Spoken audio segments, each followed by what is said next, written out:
My name is Richard. I am 55 years old, and for the last 22 years, I have been the invisible spine keeping Vanguard freight systems upright. We are not some mom-and-pop delivery service. We are a 3 million and logistics empire. If a hospital in Seattle needs a heart valve by 4 a.m., Vanguard gets it there. If a grocery chain in Texas needs 500 tons of fresh produce before dawn, we make it happen.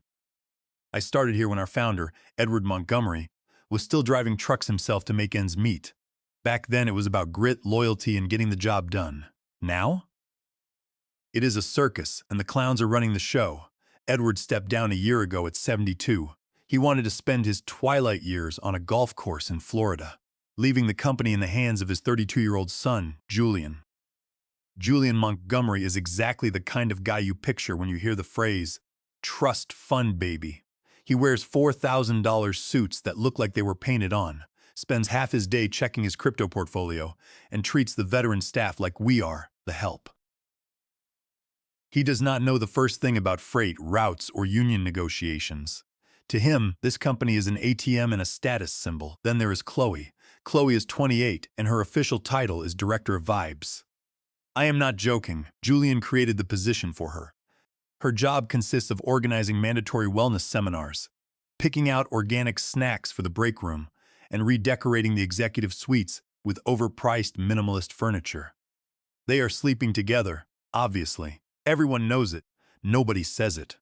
While I am grinding 14-hour days managing contracts for 3,000 independent vendors, Chloe is busy scheduling trust fall retreats that cost the company $50,000 a pop. My official title is Contract Renewal Specialist, but that does not cover half of what I actually do.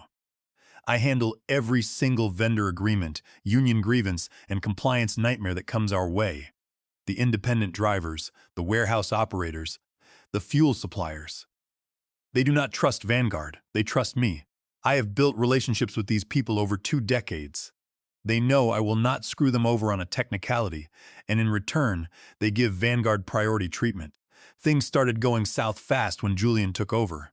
He wanted to cut costs across the board to boost short-term profits, mostly so he could justify giving himself a massive bonus. He ordered me to renegotiate terms with our oldest vendors, squeezing them for every penny. I pushed back, telling him that logistics is built on relationships, not spreadsheets. If you nickel and dime the guy hauling your refrigerated goods, your cargo is going to miraculously spoil on the highway. Julian did not care. He told me to do my job or find a new one. I should have walked away then, but I had 22 years of sweat equity in this place.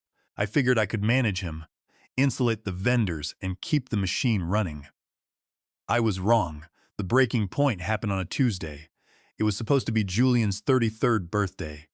Chloe had planned a massive party for him at the corporate headquarters. It was mandatory attendance for all department heads. There was an open bar, an ice sculpture of Julian's face, and a DJ they flew in from Miami. Meanwhile, I was dealing with a Category 5 hurricane in our routing department. A critical shipment of temperature-sensitive pharmaceuticals was stuck at a port in New Jersey due to a sudden strike by the local dockworkers union. These were not over-the-counter painkillers. We are talking about $15,000, zero Zune worth of life-saving biologics that would degrade if they were not moved into our refrigerated trucks within 6 hours. The federal regulators were breathing down our necks, the hospital networks were panicking, and the local authorities were threatening to impound the cargo. It was a logistical nightmare that required surgical precision to fix. I spent 9 straight hours on the phone. I called in favors from union bosses I had known since the 90s, negotiated a temporary clearance window, and scrambled a convoy of our best independent drivers to secure the load. I did not eat, I did not use the restroom, and I sure as hell did not go to Julian's birthday party. By 11 p.m., the cargo was secured and on its way to the distribution centers. I saved the company from a massive lawsuit and a PR disaster. I packed up my briefcase, exhausted but satisfied, and went home to get a few hours of sleep. The next morning, I walked into the office and found Julian and Chloe waiting at my desk. Julian looked hungover, his tie loose, eyes bloodshot. Chloe was holding a clipboard, looking at me like I was a cockroach that had wandered into her pristine kitchen. "You missed my party, Richard," Julian said. his voice dripping with condescension. I was securing the biopharma load from the New Jersey port, I replied, keeping my tone level. If those drugs had spoiled, we would be facing a $15,000 Susan loss and a federal investigation. Julian waved his hand dismissively. That is what middle management is for. I specifically told you that attendance at my birthday gala was mandatory. It is about team synergy. You disrespecting me in front of the entire executive board is unacceptable. Julian, I saved the company yesterday, I said, my patience wearing thin. Chloe chimed in. Richard, your negative energy is really toxic for the company culture. Julian and I feel that you are not aligned with the new vision for Vanguard. The new vision? I laughed bitterly. You mean the vision where we prioritize ice sculptures over federal shipping compliance? Julian's face flushed red. You are fired, Richard. Clear out your desk. Security will escort you out in 15 minutes. I stared at him for a long moment. 22 years. I built the vendor network that kept this company alive, and this arrogant brat was throwing me out over a missed birthday party. I did not yell. I did not beg. I just nodded. Okay, Julian, I said softly. But you should know, you are making a mistake you cannot afford to make, he scoffed. We will survive without your dinosaur tactics. Pack your things. Security stood by my desk as I packed 22 years of my life into a cardboard box. A few framed photos, some union plaques, a personalized coffee mug from a trucking fleet in Ohio. The entire floor was dead silent. People I had worked with for a decade kept their heads down, terrified of drawing Julian's attention. I didn't blame them. The job market was brutal, and nobody wanted to be the next head on the chopping block. As I was grabbing my final files, my hand brushed against a specific red folder in my bottom drawer. The Master Vendor Index. It contained the hard copies of the most recent contract renewals I had finalized over the past 3 years. I slipped it into my box. Technically, it was company property, but practically, those contracts were my handiwork. The security guard, a kid named Marcus who I had helped get a loan for his first car, looked the other way. I'm sorry, Mr. Richard, he mumbled. This ain't right. Keep your head down, Marcus, I told him, and start looking for a new job. This place isn't going to last. I drove home in a daze. When I walked into my empty living room, the reality of the situation hit me. I was 55. I had a decent retirement fund, but I wasn't ready to sit on a porch and watch the grass grow. Logistics was my life. I knew the routes, the players, the friction points. I knew the blood pressure of the entire North American supply chain. And Julian had just severed the main artery. I poured myself a glass of cheap bourbon, sat at my kitchen table, and opened the red folder. I started flipping through the contracts. I had written these agreements meticulously. Edward had always trusted me to handle the legal jargon because I understood exactly what the vendors needed to feel secure. Then, I stopped on a page in the master template, Clause 7B. I smiled, a slow, cold smile that reached all the way to my eyes. Clause 7B was a key personnel continuity provision. I had instituted it 5 years ago when a rival firm tried to poach me. The vendors had panicked, fearing that a new corporate suit would come in and renegotiate their rates. To calm them down, I drafted Clause 7B. It stated explicitly that the terms of the vendor contracts were contingent upon my continued employment as the primary liaison and contract renewal specialist at Vanguard Freight.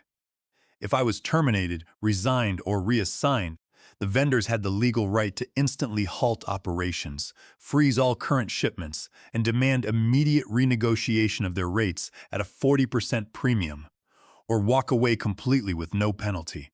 Julian had signed off on the master template last month without reading it. He never read anything longer than a tweet. He just stamped his digital signature on whatever I put in front of him so he could get back to his golf simulator. I had 3,000 independent vendors bound to this contract. Truckers, warehouse operators, maintenance crews, fuel distributors. The entire backbone of Vanguard's operations. And Julian had just activated the clause by firing me. But I wasn't done. If I was going to burn Julian down, I wanted to salt the earth so nothing could ever grow there again. During my last few weeks, I had noticed some glaring irregularities in the operational budgets. Money was bleeding out of the maintenance funds and routing optimization accounts. I had quietly pulled some internal financial logs to see why my vendors were getting paid late. I booted up my personal laptop and accessed the encrypted backup I had made of the ledger. I spent the next 6 hours following the money. Julian wasn't just incompetent, he was a criminal. He had been siphoning company funds, millions of dollars, and funneling them into dummy LLCs controlled by Chloe. The director of Vibes was officially running corporate wellness retreats, but the invoices were absurd. $120, zero for a weekend mindfulness seminar, $85,000 for ergonomic aura cleansing consultations. The LLCs were registered in Delaware, but the bank accounts traced straight back to Chloe, who was then transferring the money into offshore accounts for Julian to trade crypto. It was a textbook breach of fiduciary duty, and it was massive. Embezzlement on a federal scale. Edward's company, the legacy he built from a single truck, was being hollowed out to fund his son's degenerate lifestyle. I printed out the ledgers, highlighted the transfers, and cross-referenced them with the shell company registrations. I built a bulletproof dossier. Julian had handed me a loaded gun, and I was about to empty the magazine. The next morning, I picked up my phone and made a call. Not to a lawyer, not yet. I called Oliver Vance. Oliver was 50, a shark in a tailored suit and the VP of Operations at Global Logistics Corp., Vanguard's biggest rival. Oliver and I had battled over contracts and routes for a decade. We hated each other's guts professionally, but we had a mutual respect. He knew the game, and he knew my worth. Richard, Oliver answered on the second ring, sounding surprised. To what do I owe the pleasure? Did hell freeze over, or are you finally calling to concede the Midwest routes? Julian Montgomery fired me yesterday, Oliver, I said flatly. There was a long silence on the line. I could almost hear the gears turning in Oliver's head as he processed the monumental stupidity of that decision. He did what? Oliver breathed. Is he clinically insane? He fired me because I missed his birthday party to save a 15 million thousand pharma load, I replied. I am a free agent as of 24 hours ago. Don't sign a non-compete. Don't speak to anyone else. Oliver said instantly, his voice tight with adrenaline. I will have a contract in front of you by noon. You name your price, Richard. We want you at Global. I don't just want a job, Oliver, I said, leaning back in my chair. I want a massacre. I have a mechanism to bring 3,000 of Vanguard's top vendors with me, instantly, but I need Global to guarantee their rates and absorb the volume by Friday. 3,000? Oliver choked. Richard, if you pull that off, Vanguard won't just bleed, they will bleed out. Their stock will crater. That is the plan, I said. Meet me at the diner on 4th Street in an hour. We have logistics to discuss. By Thursday morning, exactly 48 hours after I was escorted out of the building, the trap snapped shut. I had spent Wednesday calling the key leaders of the independent vendor networks. Big Joe down in Texas, who controlled 400 refrigerated trucks. Maria in Chicago, who ran the largest Midwest freight warehousing block. Tommy Two Gears in Pennsylvania, who managed the bulk fuel distribution. I explained the situation. I told them about Julian, the birthday party, and the fact that I was now at Global Logistics. Then I reminded them of Clause 7B. They didn't just agree to activate it, they were ecstatic. They despised Julian just as much as I did. He had spent the last year treating them like dirt, delaying their payments and demanding impossible margins. When they realized they had a legal kill switch that would allow them to walk away and immediately sign with me at Global for better rates, it was like a match hitting gasoline. At 9 a.m. Thursday, 3,000 certified letters and emails hit Vanguard's legal and dispatch departments simultaneously. Every single one cited Clause 7B, key personnel continuity. They declared an immediate halt to all operations pending renegotiation. At 9:15 a.m., the Vanguard freight network stopped. I was sitting in my new corner office at Global Logistics, sipping decent coffee, watching the chaos unfold on the industry tracking monitors. Red lights started blinking across the continental map as trucks pulled over into way stations. Warehouses locked their loading dock doors, and fuel tankers refused to pump. My phone started ringing. It was Vanguard's main dispatch number. I let it go to voicemail. It rang again. It was the head of Vanguard's legal department, a nervous guy named Higgins, I answered. Richard. Higgins sounded like he was hyperventilating. What is happening? The entire network is freezing. We have 40,000 tons of perishable goods on the highways, and the drivers are refusing to move. They are all citing some Clause 7b? Hello, Higgins, I said calmly. Clause 7b, Standard Key Personnel Continuity Provision. Julian signed the master template last month. Since I am no longer employed by Vanguard, the vendors are exercising their right to halt operations. Julian didn't read it, Higgins shrieked. Richard, you have to call them off. The penalties for delayed shipments are going to bankrupt us by Monday. Not my problem, Higgins. I don't work for Vanguard anymore. Julian made that very clear. I hung up. 30 minutes later, my cell phone lit up. The caller ID said Julian Montgomery. I let it ring 5 times before picking up. Richard speaking. You son of a bitch!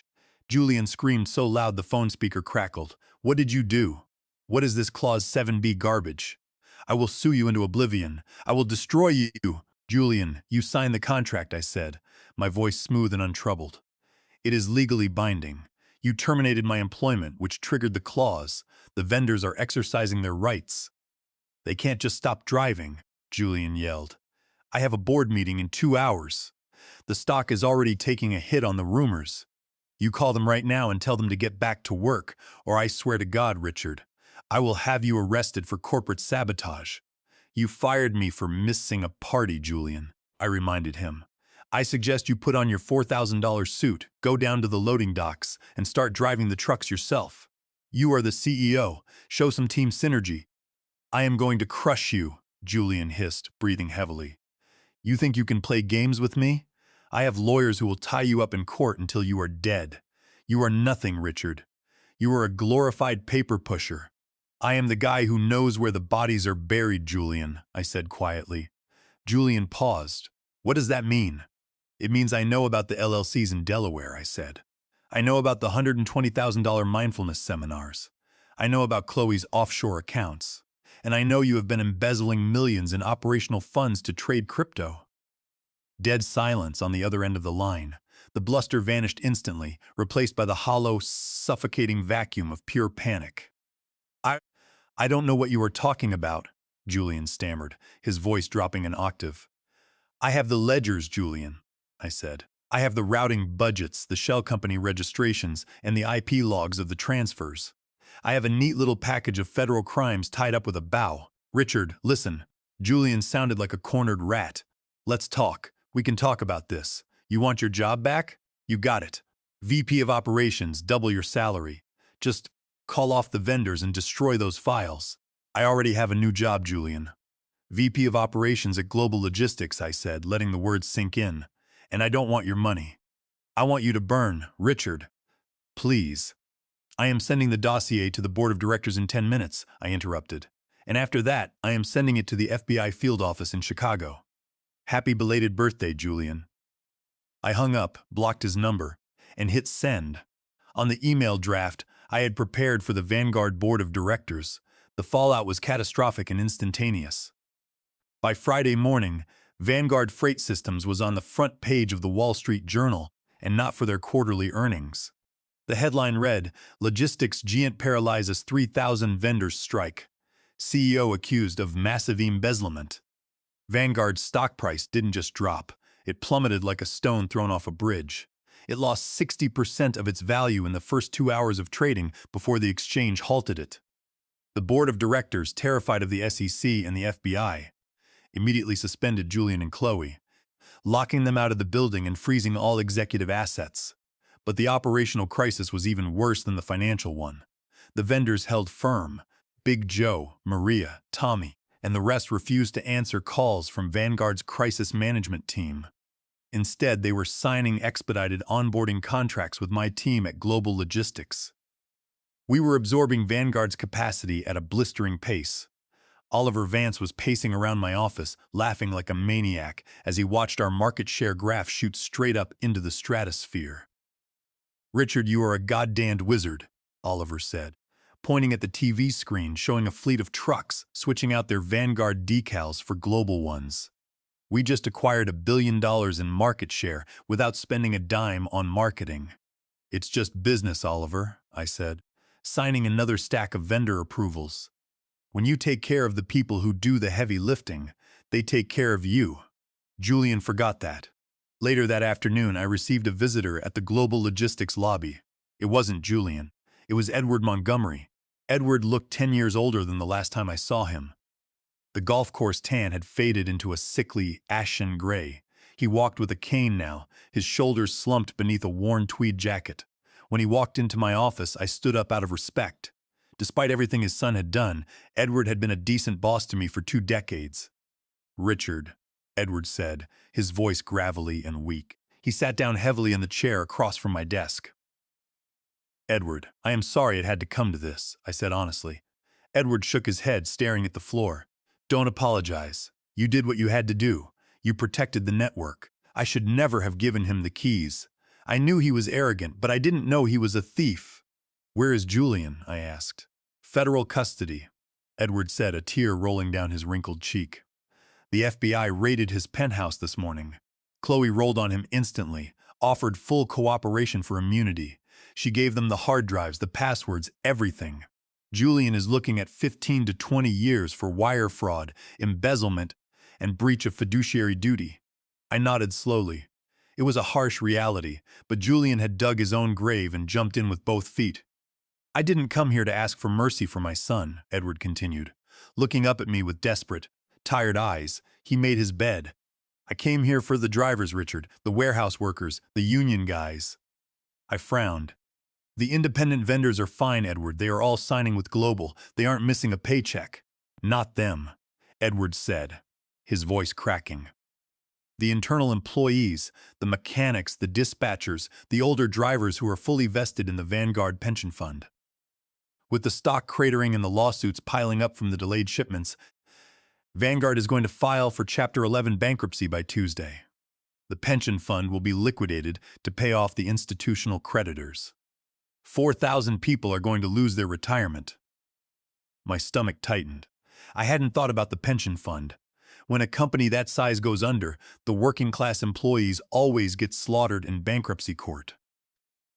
Guys I had known for 20 years, guys who had bad backs and bad knees from working the docks, were going to lose everything because Julian wanted to buy crypto and fund Chloe's wellness retreats. "What do you want me to do, Edward?" I asked quietly. "I can't stop the bleeding now. The vendors are gone. The contracts are voided. Vanguard is a dead man walking."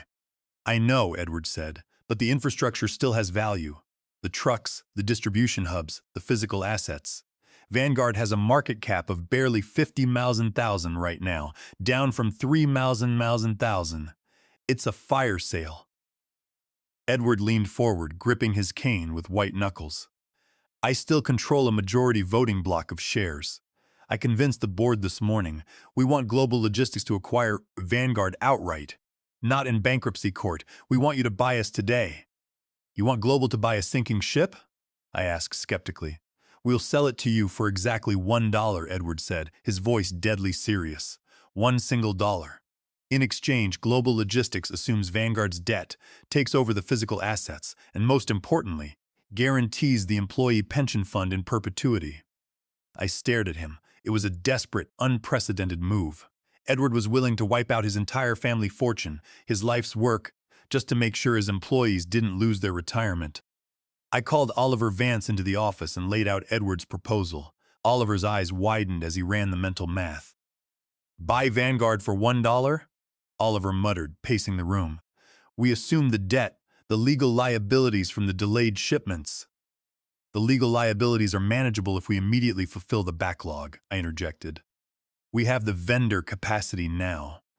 I can get Big Joe and Maria to run double shifts through the weekend. We can clear the stalled freight by Monday morning, which neutralizes 90% of the lawsuits. The physical assets alone, the real estate of the distribution hubs, are worth 5 times the current debt load." Oliver stopped pacing and looked at me. "And the pension fund?" "We guarantee it," I said firmly. "Global absorbs the employees.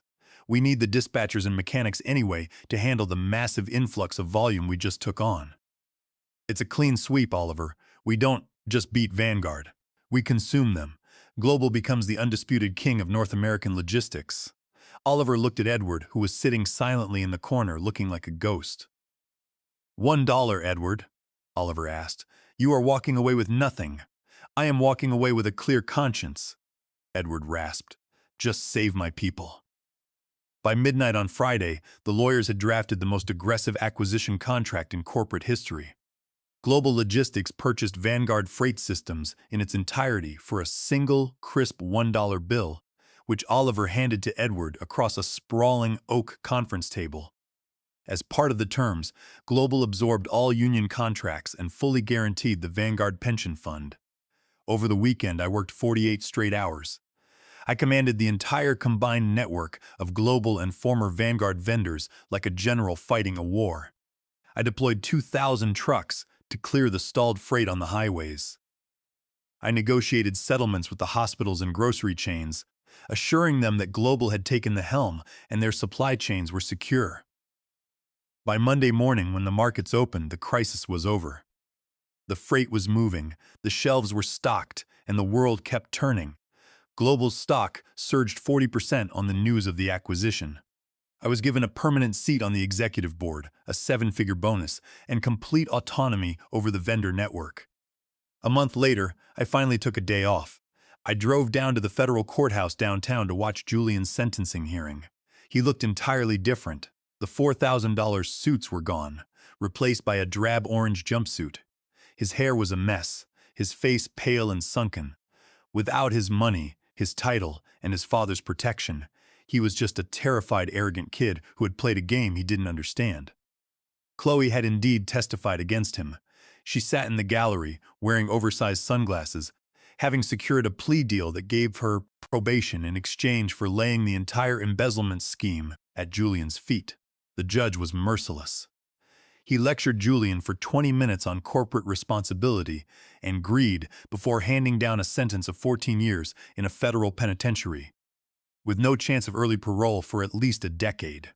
As the bailiffs cuffed Julian to lead him away, he turned and scanned the gallery. His eyes locked onto mine. I didn't smile. I didn't gloat. I just sat there, looking at the man who thought he could throw away 22 years of my life over a missed birthday party. I gave him a slow single nod, a silent acknowledgement of the reality he was finally facing. You don't mess with the guy who built the machine. Julian turned away, his shoulders shaking, as they led him through the heavy wooden doors. I walked out of the courthouse into the bright morning sunlight. My phone buzzed in my pocket. It was Big Joe from Texas, calling about a new route optimization for the Southern Corridor. Hey, Richard. Joe's booming voice came through the speaker. We got those new refrigerated units online. Ready to haul whenever you give the word. Good to hear, Joe. I smiled, unlocking my car. Let's keep the wheels turning. I drove back to the office. The logistics empire never sleeps, and neither do I. But for the first time in a long time, I knew exactly who was in the driver's seat.